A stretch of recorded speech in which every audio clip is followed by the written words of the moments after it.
Welcome back to Franchise Wars reaction, recap, and review of Young Justice. This week, Rescue Op, which, let me tell you, is a great big ball of fun for anybody who's a fan of every DC character they can get their hands on. You see, we start off with a fun little callback towards Season 1. You may remember they had their version of Black Spider, the League of Shadows, be basically an evil Spider-Man, even being voiced by Spider-Man. Well, he's going to kill somebody in some town again, like you'd expect an assassin to do. But he's not the one who actually does the killing. Turns out he's actually training someone to do the killing like this. Oh! It's not exactly subtle, is it? Good job, kid. Boss will be proud. In fact, all the bosses will be proud. Tara? I'm thinking that's Tara. I mean, yeah, let's face it. Giant rocks go throwing around the place and hurting people. That's gotta be Owen. Sorry. I mean, yeah, that's probably gonna be Tara. I mean, we've already kind of hinted at her several times in multiple episodes, very shortly into the season. It's, an assassination move that a sociopath might pull off, so that might fit, the old school version of Tara from the comics. Or it might be something she's being forced to do with, like a mind control thing that, could fit the newer, nicer Tara and the one people are used to from the cartoons. So, this is interesting. This is really, really, really good. Now, a bit of a spoiler alert for the rest of this little reaction video. This episode might as well be called Batman Family Fans Rejoice, because we immediately find out that, yes, while Nightwing has been talking to Oracle, she is here. And this is post-crisis Oracle, so she ain't nobody's fool, and she ain't nobody's target.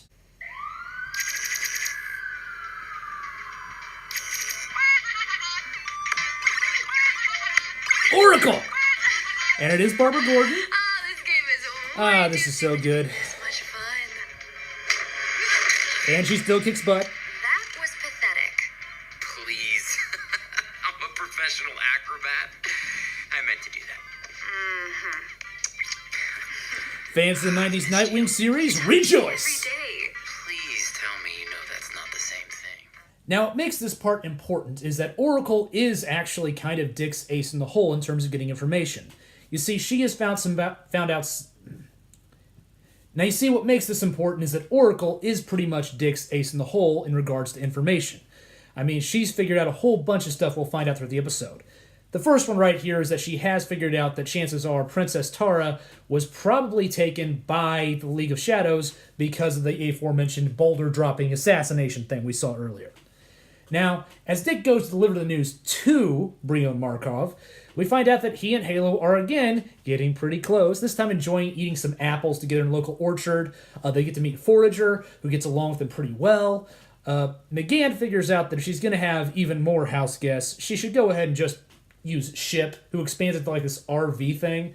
And basically the idea is that Geoforce and Forager will actually bunk there. And it is kind of funny because, Forager can immediately tell that the ship's a female. He's like, this is good. Good ship. Good. So he's, hijacking the pet anyhow. Now, when Dick reveals that they think that Taro is probably with the League of Shadows, Brian tells him, I want to go. I want to go save my sister. And, Dick's like, no. Whatever happens, you cannot go to stop the League of Shadows and try and see if you can find your sister. You hear me? You can't go to Infinity Island. So, of course, 5 minutes later, he's going to Infinity Island. Forager's going with him because he's buds now. And so's Halo, who actually manages to sweet talk away the new Genosphere, which is, also kind of adorable. They land on Infinity Island, and immediately we get some fun banter where Halo's pointing out some things that kind of need to occur if she's going to do this whole superhero thing. We're on a mission, a rescue mission, correct? Yes, of course, but Halo, please. And that's my mission. Halo, I like it, but I think I need a secret identity name too. Like how Artemis is Tigress on the mission, but Artemis at home? Forager is Forager. All right, but at home, I think I'll be Violet. It's what you called me, Brion. What? When? You don't remember? Violet. No, I'm Violet at home. Here in Halo. He has no time for these things. Okay, you may have noticed that they're pretty deep into Infinity Island. They haven't started fighting like mountains of ninjas yet. Well, that's because they run to the sensei. who immediately, puts down Brion with some pretty sick burns and tells him his sister's not there. Brion is Brion, gets angry and starts going molten lava everywhere.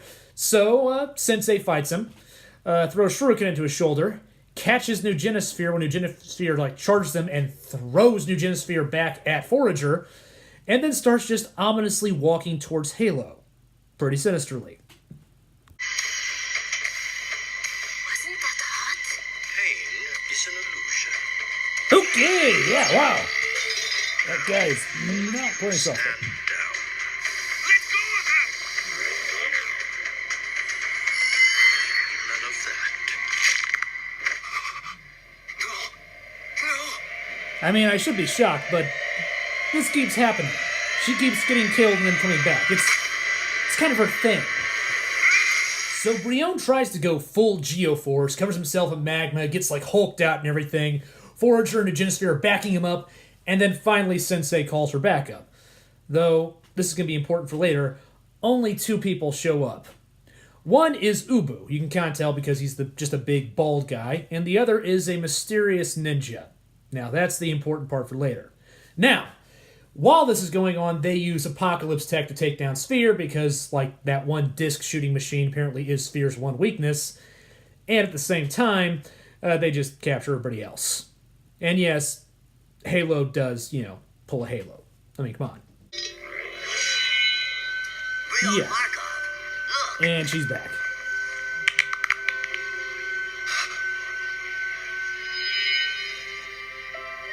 What happened? Violet, you're alive! Is Halo a new god? Curious. I felt her life drain from her master. I swear it. Resurrection does happen here. And I thought I was only laughing at that joke because of the Ra's al Ghul reference. Anyhow, the deal here is that the old team is getting back together to go and rescue the new team. Now, when I say old team here, I really just mean McGann, Nightwing, and Superboy, with Black Lightning as an ally, inside ship. But it is pretty good. Superboy points out this is basically exactly how the team was formed when they went to, investigate Cadmus and ran into him. We also get to have, Miss Martian needle Dick Grayson about what's going on, and Dick gets to complain about being an adult now and how annoying it is. They find the team, manage to rescue them, they get them all out, but are confronted by Sensei and the 2 assassins. Again, Ubu, and conspicuous assassin wearing a red mask as well. Pretty good action scene starts up. Sensei is still very dangerous, but does get taken down for a little bit when Miss Martian just, telekinetics him. And then she, unfortunately, has to deal with, Brion laving himself up, which knocks her out because of her problems with fire. There's a pretty good fight going on between that conspicuous ninja number 2 and Dick Grayson, they're equals somehow, they know the same moves.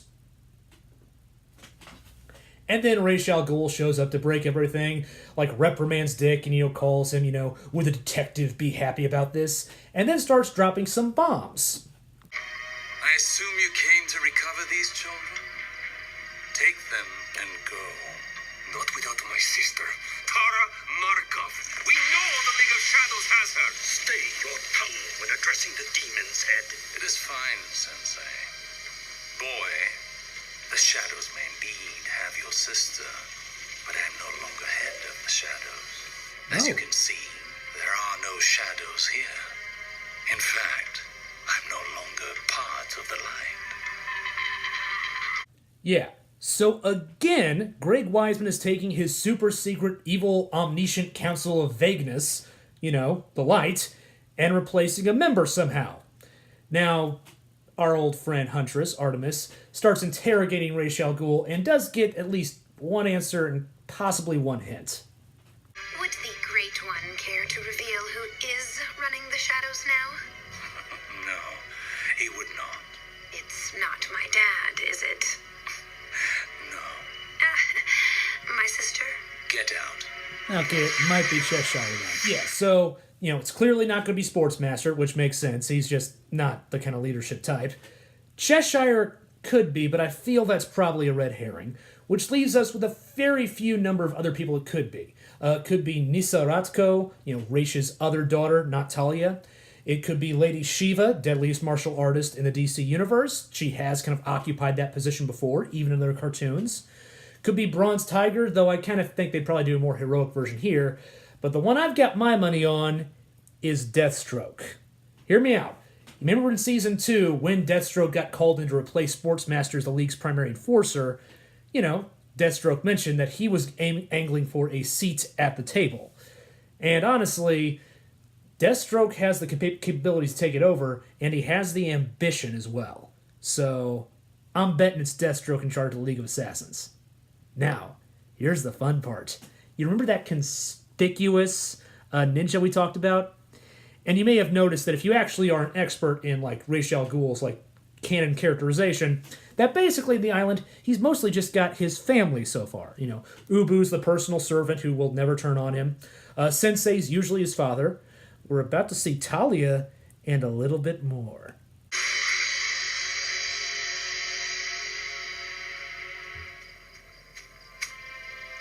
Talia carrying Damien! It's Jason! Oh, you magnificent bastard, Weisman! This is brilliant! I want to read your book! Seriously, though. Greg Weisman has not one, not two, not three, not even four. He has all 5 Robins in this show. 5 of them. You got Dick Grayson, Jason Todd there, you can see clearly with the little curly Q things in his head. You've got Tim Drake, you've got Damian Wayne, and, because we know spoilers in the show, you've got Stephanie Brown. Bow before his game, ye mortals in despair. Okay, so, back to the team kind of getting together. Basically, the youngsters, Geoforce, Forager, and, Halo, decide, you know what? We do actually want to be a team, just not part of your team. We want to be something else. You will not be doing this again. I know I made mistakes. Big mistakes, but please, I need your help. I'm not ready to walk away. Neither am I. Forager rolls with Forager's hive. Yes, he does. There's still a place for you on the team. Forager has chosen Halo and Briona's Forager's hive. Also, Bioship. Especially Bioship. I do not believe any of us would fit inside your team. But we can remain outside together. Title drop. Mostly. That's the commitment we were looking for. Does that mean? Yep, we'll find a way to make it work. To make this work. And just like that, you're leading another team. Please don't rub it in. Oh, Halo. I almost forgot. We found out who you are. Your real name is Gabrielle. Gabrielle Dow. Okay, flashback time. Thou, Gabrielle, you're approved to enter Markovia. Though why we allow it is beyond me. Karaki, go home! No, I'm not Gabrielle. My name is Violet. Yeah, so again, we're getting a setup that tells me pretty much that Halo is going to find out that before she was died and metahumaned, that she was probably actually working in concert with Baron Bedlam to kill Geoforce's parents. I'm just feeling that. Now, bit less of a recap at the end of this episode, just because I already had a bunch of that. Again, I think Deathstroke's a new member of the Light, probably in the League of Shadows. I believe that there's a pretty good chance that we'll probably see Jason Todd and Damian Wayne, maybe not in this season, but probably in Season 4 if they want to get there. And we do have an Outsiders team. So this series is doing fantastic. So if you liked this episode of my reaction, feel free to like, share, and subscribe. And see you later.